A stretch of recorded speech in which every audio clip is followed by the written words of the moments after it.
मैंने आपको बताया कि भाषा को लिखने के सबसे पहले चिन्ह होते हैं और उन चिन्हों से ही हम ये पहचान पाते हैं कि ये किस भाषा में या किस रूप में लिखा हुआ है। तो जिसमें हम लिखने का ढंग या जो हमारा लिखने का तरीका है, जो ध्वनि के चिन्ह हैं, वही भाषा की लिपि कहलाती है। कि हमने उसको, यदि हमने लिखा है ए, तो हमें पता चला कि ये अंग्रेजी में लिखा हुआ है, इसका मतलब है ये, इसका जो चिन्ह है वो किस चीज का है? रोमन लिपि का। ये जो है रोमन लिपि का चिन्ह है, अर्थात ये रोमन लिपि है। और इसी तरह से अगर हम लिखते हैं ध्वनि है हिंदी की, तो यहाँ जो हमने जो चिन्ह बनाया है वो है देवनागरी।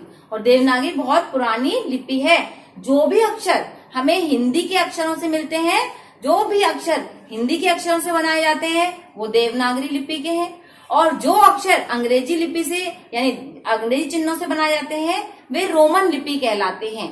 जैसे हम मराठी भाषा लिखते हैं या हम कोई बंगाली भाषा लिखते हैं, तो उसमें क्या होता है, लिखने के जो उसमें हमारा जो चिन्ह है वो हिंदी भाषा से ही होता है।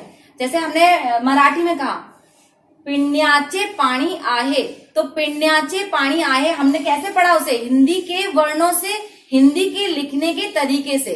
तो इसीलिए उसकी जो लिपि है वो देवनागरी लिपि कहलाएगी। ऐसे ही पंजाबी की है तो उसमें क्या है? गुरुमुखी।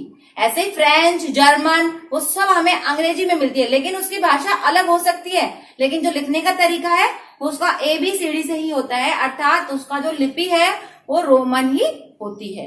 ठीक है, आपको ये लिपि समझ आया? जो लिखने का तरीका है, जो लिखने का ढंग है, उसके जो बनाने के चिन्ह है, वे लिपि कहलाते हैं।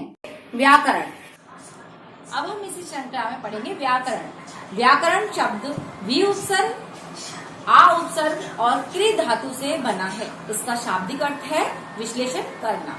तो व्याकरण की परिभाषा आप लिखेंगे, व्याकरण वह शास्त्र है जिससे हम भाषा के नियमों को लिखकर उसके शुद्ध रूप से परिचित होते हैं, या वह शास्त्र है जिससे हमें भाषा का शुद्ध और परिमार्जित रूप सीखने को मिलता है।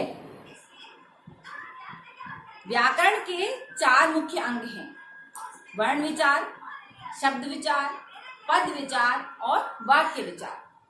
वर्ण विचार, जैसा कि हमने आपको बताया कि वर्ण का जो प्रकार होते हैं, जब हम कोई भी चीज पढ़ते हैं तो सबसे पहले उसके अंतर्गत क्या पढ़ते हैं? उसके स्वरूप को पढ़ते हैं कि उसकी बनावट कैसी है, उसके बाद उसके भेद, और फिर उसके क्या पढ़ते हैं?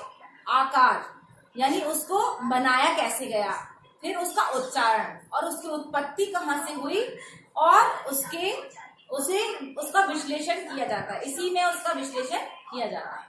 इसी प्रकार उसी श्रृंखला में हम आगे चलते हैं। तो शब्द विचार, शब्द जैसे कि सबको पता है कि वर्णों को जोड़कर शब्द बनते हैं, तो हम इसमें पढ़ते हैं शब्दों के प्रकार, शब्दों का स्वरूप, शब्दों के भेद, शब्दों के लिंग, वचन, उनके काल, व्युत्पत्ति कहाँ से हुई आदि पर इसमें विश्लेषण किया जाता है।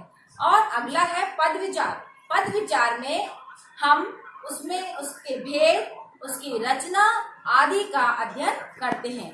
और वाक्य विचार में वाक्य विचार के जो अंतर्गत आने वाले उसके वाक्य की रचना है, वाक्य का विश्लेषण है, वाक्य के भेद हैं, उसमें लगने वाले विराम चिन्ह आदि का हम इसमें वर्णन करते हैं। तो व्याकरण हमें पूर्णतः ये सिखाता है कि उसके जो अंग हैं चारों, वो पूरी व्याकरण को बनाने में हमें सहायता देते हैं। दूसरी चीज, हम पूरी व्याकरण को इसी पैटर्न से सीखते हैं। सबसे पहले वर्ण विचार, फिर शब्द विचार, फिर पद विचार और वाक्य विचार, और इस तरह से यह हम आपका चैप्टर पूरा कर चुके हैं।